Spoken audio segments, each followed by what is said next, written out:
जिला जनूबी सदर टाउन में तहरीक इंसाफ के कागजात मुस्तरद कर दिए गए हैं। उम्मीदवार की अदम दस्तयाबी पीटीआई की 8 में से 4 नशिस्तें खाली रह गईं। आजिज जमाली हमारे साथ मौजूद हैं। जी आजिज, बताएगा कागजात मुस्तरद क्यों किए गए हैं? जी देखिए, ये पीटीआई के लिए सदमे की खबर है कि उनके 4 जो नशस्तें और कम हो गई हैं।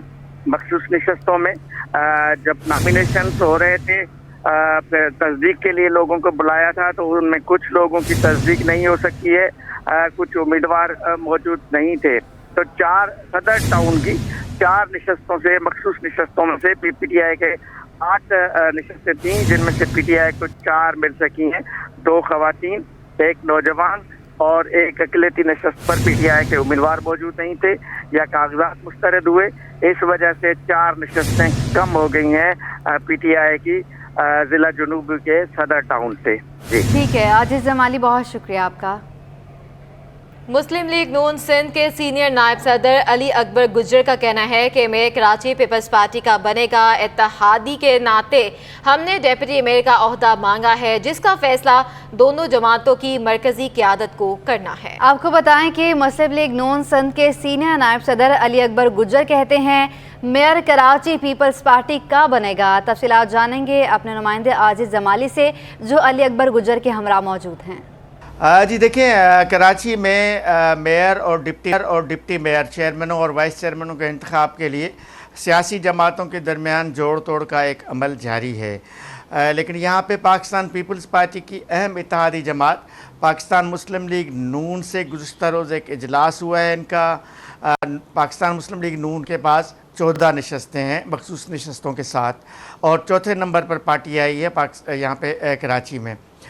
तो यहाँ पे जो बात हो रही है, मुस्लिम लीग नून की जानिब से एक मुतालबा किया गया पाकिस्तान पीपल्स पार्टी से कि अब जब मेयर पीपल्स पार्टी अपना ही ला रही है, किसी और जमात के साथ इत्तेहाद नहीं हुआ है, तो कम अज़ कम डिप्टी मेयर की जो सीट है वो पाकिस्तान मुस्लिम लीग नून को दी जाए। ये बाकायदा एक मीटिंग हुई है जिसमें पाकिस्तान मुस्लिम लीग नून के मरकज़ी रहनुमा अकबर अली गुजर भी शरीक थे। अकबर अली गुजर साहब, अली अकबर गुजर इस वक्त हमारे साथ मौजूद हैं। अली अकबर साहब, क्या कहेंगे जो आपकी ख़ास तौर पे पाकिस्तान पीपल्स पार्टी के लोगों से जो बातचीत हुई है, इत्तेहादी तो आप हैं ही सही, लेकिन क्या बात हुई है, क्या डिप्टी मेयर का ओहदा आपको दे रहे हैं? बिस्मिल्लाहिर्रहमानिर्रहीम, बहुत शुक्रिया जमाली साहब।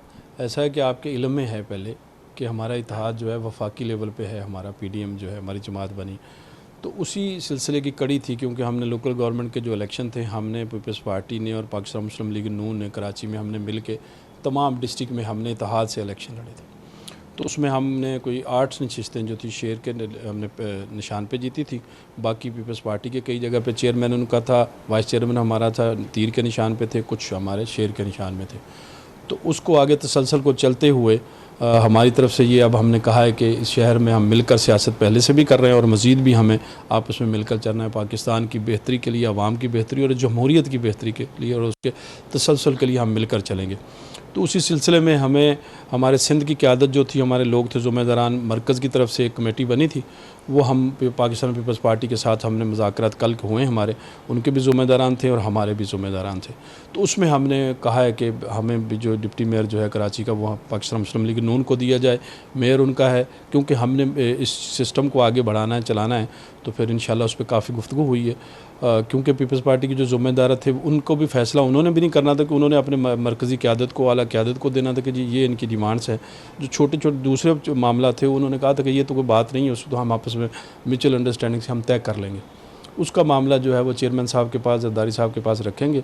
हमने भी पूरी जो रिपोर्ट जो है मरकज़ को दे दी है। आप मुस्लिम लीग नून के मरकज़ी क़यादत को आगाह कर दिया? जी, हमने उनको मरकज़ी क़यादत को बता दिया कि ये हमने बातें हुई हैं, उन्होंने आगे से ये जवाब दिया और आगे से हम इंशाल्लाह, क्योंकि फिर दोनों पार्टियाँ आपस में बात करेंगे और इस मामला को आगे तय करेंगे। वैसे सर, आप क्या समझते हैं कि मेयर और डिप्टी मेयर पर तो आपकी बात हो रही, मेयर तो पाकिस्तान पीपल्स पार्टी का होगा ना आपके ख्याल में? हाँ, नहीं, बिल्कुल, इसमें तो कोई शक वाली बात नहीं है, क्योंकि मेयर जो है वो हुकूमत सिंध है और वफाक में भी हुकूमत पाकिस्तान पीपल्स पार्टी और नून की है।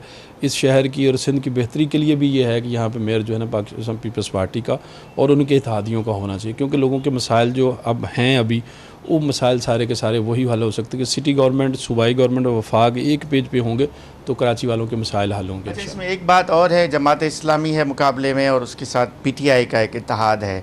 अब पोजीशन क्या बनती है तो नहीं जानते, लेकिन दावा जमात इस्लामी कर रही है कि उसके पास अक्सरियत है। आप क्या कहेंगे?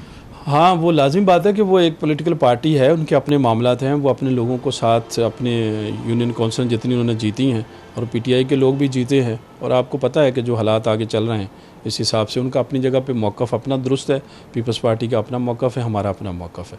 वो इंशाल्लाह जल्द जब इलेक्शन होगा तो सबको चांद नज़र आ जाएगा कि मेयर किसका बनता है, किसने इसके बावजूद आपको होप है कि पीपल्स पार्टी का ही है? नहीं, हमें होप ही नहीं, ये अमीर बिल्कुल पक्की बात है। इंशाल्लाह पाकिस्तान पीपल्स पार्टी का ही मेयर होगा और हम मुशावरत से डिप्टी मेयर भी हम इंशाल्लाह मिल के लेंगे। आपने सुना पाकिस्तान मुस्लिम लीग नून के मरकज़ी रहनुमा हैं अली अकबर गुज्जर। इन्होंने वाज़ेह कर दिया है कि पाकिस्तान पीपल्स पार्टी के साथ इनके मुज़ाकरात हुए हैं और दोनों जमातों ने अपनी मरकज़ी क़यादत को इन मुज़ाकरात से आगाह कर दिया है। डिप्टी मेयर का इन्होंने मुतालबा किया था, अब फ़ैसला मरकज़ी क़यादत को करना है, लेकिन ये इस बात पे इनको यकीन है कि मेयर कराची जो है वो पाकिस्तान पीपल्स पार्टी का ही बनना है, चाहे जमात इस्लामी कितनी भी उनकी अक्सरियत की बात कर रही हो, लेकिन इनका कहना है कि मेयर पाकिस्तान पीपल्स पार्टी। जी, कराची में शदीद गर्मी ने शहरियों का जीना दोभर कर दिया है। शहर का मौसम आज इंतहाई गर्म और मरतूब है। गर्मी की शिद्दत 41 डिग्री सेंटीग्रेड तक पहुंच गई है। शहर का पारा 35 डिग्री सेंटीग्रेड और हवा में नमी का तनासुब 52% रिकॉर्ड किया गया है। बात करेंगे, आदिया नाज हमारे साथ मौजूद हैं। आदिया, अपडेट कीजिए। बिल्कुल, शहर क़ायद के मौसम के हवाले से अगर बात करें तो आज शहर क़ायद में शदीद गर्मी का राज है और इस वक्त भी पारा जो है वो अपने जोबन पर है। सूरज जो है वो आंखें दिखा रहा है। शहर वासियों का जीना दोभर होकर रह गया है और गर्मी की ये जो शिद्दत है ये कराची वालों को मज़ीद जून के मिड तक जो है वो बर्दाश्त करना होगी। आज अभी में जो टेम्परेचर है वो तकरीबन 35 डिग्री सेंटीग्रेड पर है। गर्मी की जो शिद्दत है वो 41 डिग्री सेंटीग्रेड पर पहुँच गई है। यही वजह है कि लू की कैफियत जो है वो महसूस हो रही है और महकमा मौसमात का ये बताना है कि चूँकि इन दिनों ह्यूमिडिटी का फैक्टर बहुत ज़्यादा है जिसकी वजह से गर्मी की शिद्दत भी ज़्यादा महसूस होती है। तो इस वक्त तकरीबन ह्यूमिडिटी जो है वो 52% है।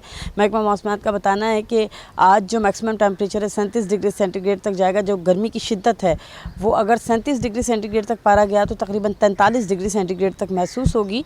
और ये समंदर का भी इसमें कुछ हवाल है कि बहरा अरब से जो हवा का नमी का तनासुब है वो कराची में डेरा डाले हुए है और ख़त्म होने का नाम नहीं ले रहा। अलबत्ता जब बारिशें होंगी तो इसमें थोड़ा सा जो है वो सिलसिला थमने के इम्कानात ज़ाहिर किए जा रहे हैं। अलबत्ता इस वक्त में जनूब मगरबी सिमत से हवा जो है उसकी रफ़्तार 12 नॉटिकल माइल है, कोई ख़ास ज़्यादा रफ़्तार नहीं है और आज रात तक भी कोई ख़ास इम्कानात नहीं है कि हवा जो है उसकी रफ़्तार तेज़ हो जाएगी। महकमा मौसमात का यही बताना है कि जो गर्मी है इसमें कमी जून के मिड में मुतवक्के है। उसकी वजह यह है कि बारिशें हो सकती हैं और प्री मानसून बारिशों का जो सिलसिला है वो इस दफ़ा मामूल से ज़ाहिर किया जा रहा है। जी, गर्मी में बिजली की load shedding. North Nazimabad block S के मकीन बिजली की गैर एलानिया बंदिश से परेशान हो गए हैं। सख्त गर्मी के मौसम में बिजली के तातुल से मकीनों को किन मुश्किलात का सामना है ये बताएंगे वसीम इफ्तिखार।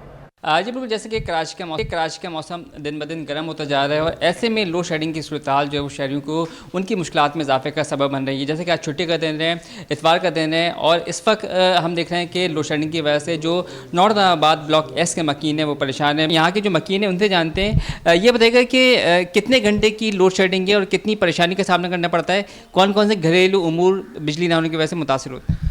देखें जी, यहाँ पर 24 घंटों में कम से कम 17-18 घंटे तो लाइट नहीं होती। आधा घंटा पौना घंटा लाइट आती है, उसके बाद फिर लाइट चली जाती है। और लाइट ना होने की वजह से हमारे ये बच्चे सारों की जो है ना अभी स्कूल की छुट्टी इतवार का दिन है और इतवार के दिन इतनी परेशानी है, गर्मी में बाहर नहीं खेलने जा सकते। पढ़ाई की इनकी जो है ना परेशानी है, लाइट नहीं है, या तो मोबाइल की रोशनी में हम लोग इनको पढ़ाई करवा रहे होते हैं या फिर सर्च लाइट जो इमरजेंसी लाइट है उसमें करवा रहे होते हैं।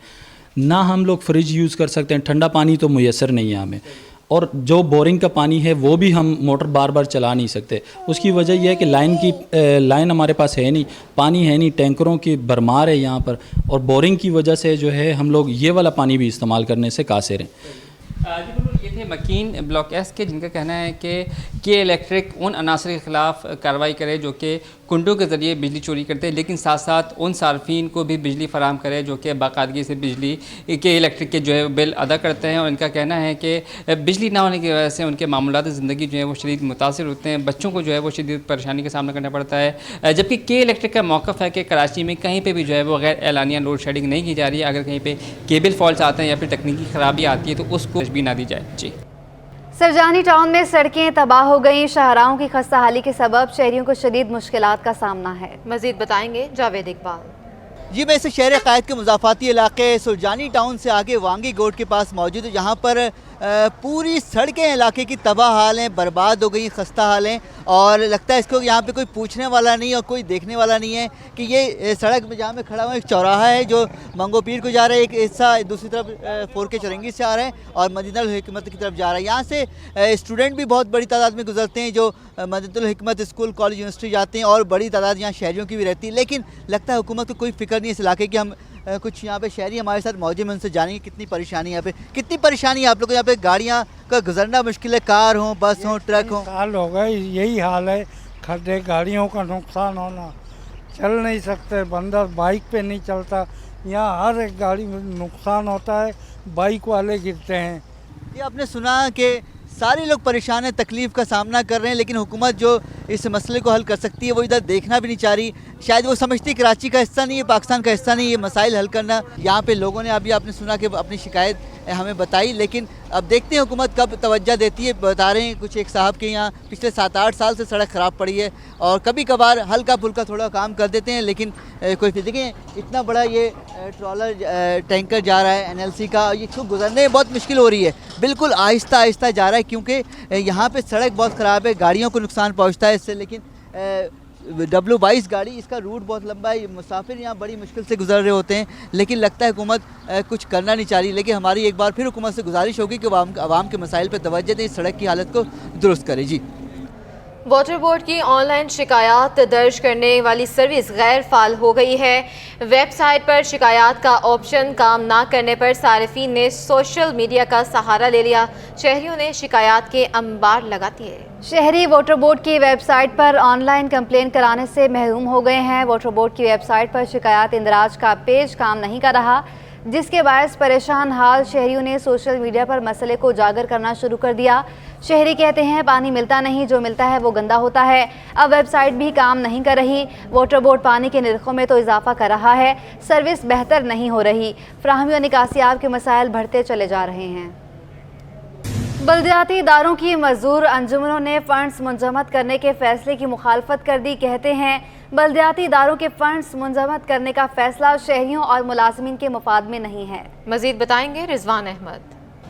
जी बिल्कुल, गुज़िश्ता माह 30 मई को सिंध हुकूमत की जानिब से एक बड़ा फ़ैसला सामने आया है जिसके तहत अहकामात जारी कर दिए गए हैं। तहरीरी अहकामात के तहत बल्दियाती इदारों को तमाम इकसाम की अदायगियों से रोक दिया गया है सिवाय तनख्वाहों की अदायगी के। सजन यूनियन के सरबराह जुल्फ़िकार शाह हमारे साथ मौजूद हैं, CBA के सरबराह हैं, इनसे बात करते हैं। बहुत शुक्रिया शाह साहब, फरमाइएगा हुकूमती इक़दामात पर क्या तहफ़्फ़ुज़ात हैं आप? देखिए, बिस्मिल्लाहिर्रहमानिर्रहीम, जैसा कि हमेशा हर दफ़ा बजट से पहले होता है, लेकिन उस सिलसिले में ये होता है कि तनख्वाह, पेंशन, ओवर टाइम या वर्दियों की अदायगी है या गाड़ियों की रिपेयर मेंटेनेंस है वो भी जारी रहती है। चूँकि हम एसेंशियल सर्विसेज के लोग हैं, आपको पता है कि अगर गाड़ी फौरी तौर पर ख़राब है, कचरा उठाने का काम है, आग बुझाने का काम है, एम्बुलेंसें हैं, अगर ये चीज़ें फौरी तौर पर अगर बंद कर दी जाएंगी तो कम से कम वो काम भी सफ़र करेगा। लिहाजा सिलसिले में हम ये चाहते हैं कि हुकूमत इस पर नज़रसानी करे, ओवर टाइम और रिपेयर मेंटेनेंस ऑफ व्हीकल इसको भी इस सिलसिले में शामिल करे और दीगर जो फौरी अदायगियाँ हैं ओवर टाइम के अलावा इसके साथ साथ जो ठेकेदारों के काम कंप्लीट हो चुके हैं और अगर वो इंक्वायरी भी हो चुकी है, सब कुछ हुई है, तो उन्हें भी वो किया जाए। वरना हमारे जो इमरजेंसी नौइयत के काम है वो बंद हो जाने से 1.5-2 महीने का जो आएगा, एक तो उसमें लागत भी बढ़ जाएगी, दूसरा हमारे लिए ये जो है ना मामला जो है शहरियों के लिए भी बड़े वो होंगे। बिल्कुल, कहा यह जा रहा है कि ये जो पाबंदी है इस पर नज़रसानी की जाए और जो मुलाजमीन हैं और ख़ास तौर पे एमरजेंसी नौइयत के जो डिपार्टमेंट्स हैं उनके मसाइल जो हैं वो फिलफौर हल करने के लिए अहकामात को वापस लिया जाए, वरना शहर में और इसके अलावा सिंध भर में जो है सूरत हाल गंभीर हो सकती है। जी, additional IG Karachi Javed Alam ओधू Türkiye consulate के ज़ोहराने में शरीक हुए हैं। पुलिस चीफ समेत शहर की दीगर अहम शख्सियात को मदऊ किया गया है। तफसीलात जानेंगे शाहरुख शाह से। शाहरुख, अपडेट कीजिएगा। जी बिल्कुल, देखिए एडिशनल आईजी समेत जो है वो कराची की दीगर सियासी और समाजी शख्सियात ने जो है वो तुर्की के जो कौंसलेट की जानिब से दौराने में जो है वो शिरकत की है, जिसमें तुर्की के कौंसल जनरल जमाल सांगू की जानिब से जो है वो ये दौराना दिया गया था, जिसपे कराची पुलिस चीफ समेत कराची की दीगर अहम शख्सियात को जो है वो मदऊ किया गया था। दौराने में वजीर सेहत doctor Azra Pechuho, governor state bank, chief secretary Sindh, commissioner Karachi, administrator Karachi, DC south और CEO वाटर बोर्ड के अलावा दीगर शोबे ज़िंदगी से जो है वो ताल्लुक़ रखने वाले शख्सियात ने जो है वो ये अशाइया जो है वो अटेंड किया और दीगर जो है वो सियासी और समाजी सूरत हाल पे जो है वो तबादला ख्याल भी किया गया। ठीक है, बहुत शुक्रिया शाहरुख शाह आपका।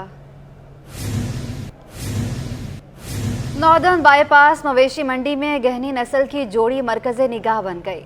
जवाद आसिफ हमारे साथ मौजूद हैं, मजीद बताएंगे। जी बिल्कुल, इस वक्त मैं मौजूद हूँ नॉर्दर्न बाईपास पर जो मवेशी मंडी लगी है वहाँ पर, और यहाँ पर बहुत सारे जानवरों की आमद का सिलसिला जारी है। तो यहाँ पर कुछ जानवर ऐसे भी होते हैं जो अपने आप में बहुत ज़्यादा मुनफरिद होते हैं, क्योंकि यहाँ पर मुख्तलिफ नस्लों के जो जानवर लाए जाते हैं। एक ऐसी ही नस्ल इसमें गहनी भी है। इस वक्त मैं शान कैटल फार्म में मौजूद हूँ और यहाँ पर एक गहनी नस्ल की जो है वो ज़बरदस्त जोड़ी मौजूद है जो अटखीलियाँ कर रही है, मस्ती खोर है। ये हमारे साथ मौजूद हैं मुन्ना भाई, जिनकी कीमत 25 लाख है, और ये हमारे साथ मौजूद हैं नन्नी बेगम, जिनकी कीमत 30 लाख है। यानी ये जो है वो 55 लाख की जोड़ी है गहनी। तो ज़रा इनके व्यापारी से पूछते हैं, ज़रा इनकी खुराक बताइएगा और इनकी क्या खुसूसियात वगैरह बताइएगा, कितना ख्याल रखते हैं इसका? जी हम इनका बहुत ख्याल रखते हैं, अपने बच्चों से भी ज़्यादा उनको पालते हैं, दूध खिलाते हैं, दही देते हैं और चारा जो भी है वंडा देते हैं। दही में ये मिक्स अट्टी है, चना अट्टी है, दलिया है और टुकड़े वगैरह ये वो हर चीज़ हम देते हैं। हम इनका बहुत ख्याल रखते हैं जी। अच्छा, मुझे ये बताइएगा कि इसके आप लोग मांग रहे हैं 30 लाख, तो अब तक कितने लग चुके हैं इसके? किसी ने ऑफ़र वगैरह किए? जी ऑफ़र हुए 30 लाख हम मांग रहे हैं, हमारे को 18 लाख लगे मगर हमने नहीं दिए। अच्छा जी, तो आपने देखा कि इसके जो है वो 18 लाख लग चुके हैं, लेकिन इससे नहीं दिए। ये हमारे साथ जो है वो नन्नी बेगम मौजूद है, अपने आप में मुनफरिद है, बड़ी मस्तियाँ भी करती हैं और ये तैयार वगैरह होकर जो है वो अपना जलवा इस कैटल फॉर्म में बिखेर रही हैं।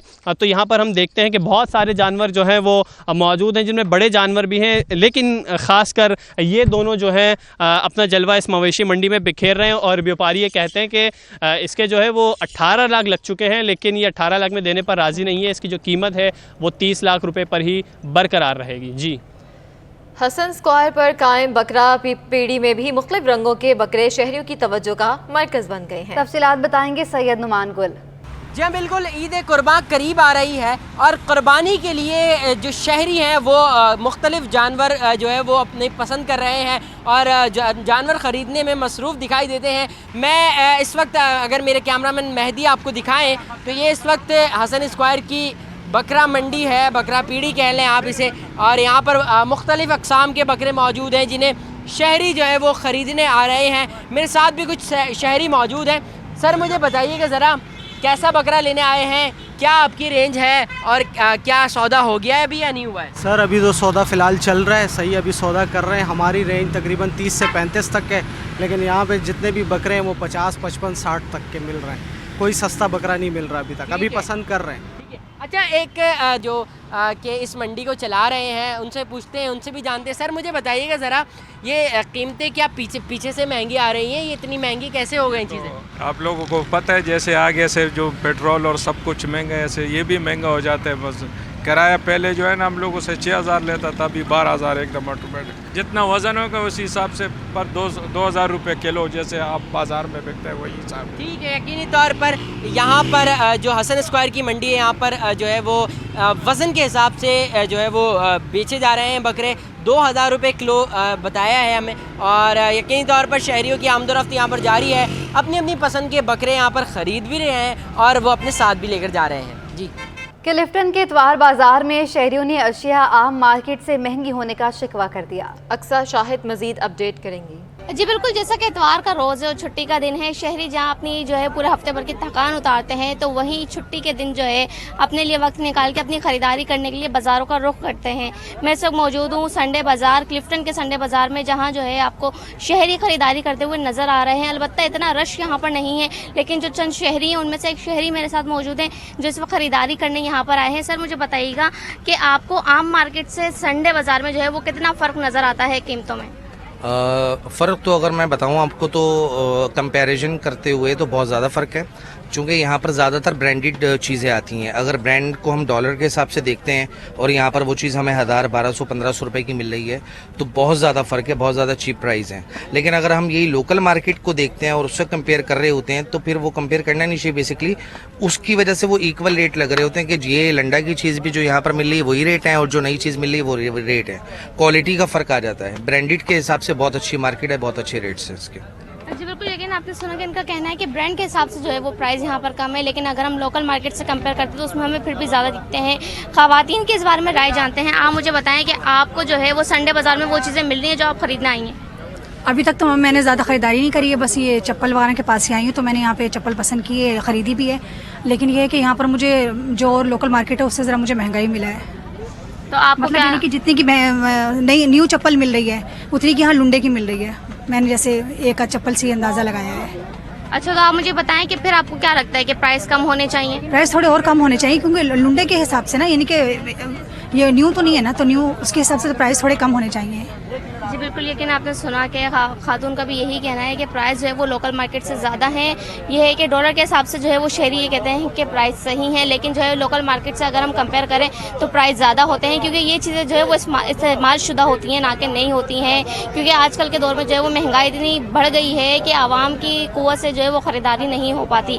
बच्चे हों, ख़वातीन जो है वो यही कोशिश करती हैं कि अपना बाद में आ जाए, लेकिन बच्चों का जो है वो पहले हो जाए। चाहे बच्चों के जूते हों और भी चीज़ें हों, ज़रूरियात ज़िंदगी की बहुत सी अशियाँ हैं जो लोग जो है वो यहाँ पर ख़रीदने आते हैं और ढूंढते हैं कि उनको मुनासिब जो है पैसों में चीज़ें मिल जाएं। जी, अब आपको बताएं कि स्कूलों में गर्मियों की छुट्टियों के बायस करदू जाने वाले सयाहों की तादाद में इजाफा हो गया।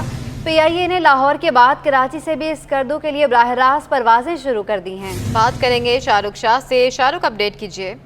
जी बिल्कुल, देखिए स्कूल में मौसम में गर्मा की जो है वो छुट्टियों के बाद जो फैमिलीज हैं उन्होंने इस करदू जाने का जो है वो रुख कर लिया है, जिसकी बाद स्कर्दू के ऊपर जो है वो काफ़ी सयाहों का रश देखने में आ रहा है। जबकि PIA ने लाहौर के बाद कराची से भी स्कर्दू के लिए बराह रास्त परवाज़ों का आगाज़ कर दिया है। कराची से स्कर्दू के लिए पहली परवाज़ PK 454 जो है वो आज रवाना हुई है, जिसमें परवाज़ में स्कर्दू के सयाती मुकामात देखने वाले 150 से ज़ायद जो है वो पैसेंजर्स उसमें सवार थे। और स्कूल में जो है वो गर्मियों की छुट्टियों के बायस स्कर्दू के लिए मुसाफिरों की तादाद में जो है वो इजाफा देखने में आ रहा है। जबकि तर्जुमान PIA के मुताबिक बताया जा रहा है कि स्कर्दू के लिए जो है वो जो सयाह हैं उनमें जो है वो काफ़ी इजाफा देखने में आया है, जिसके बाद लाहौर और कराची से बराह रास्त जो है वो परवाजें उन्होंने शुरू की हैं। जबकि तर्जुमान PIA के मुताबिक बताया जा रहा है कि इस्लामाबाद, लाहौर और कराची से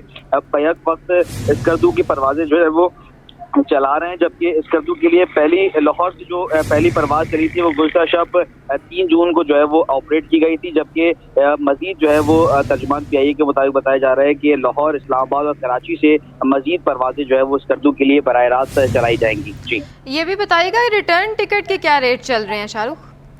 जी बिल्कुल, देखिए इस वक्त जो है वो स्कर्दू और कराची से जो बराह रास्त टिकट है वो काफ़ी जो है वो नॉर्मल फेयर रखा गया है।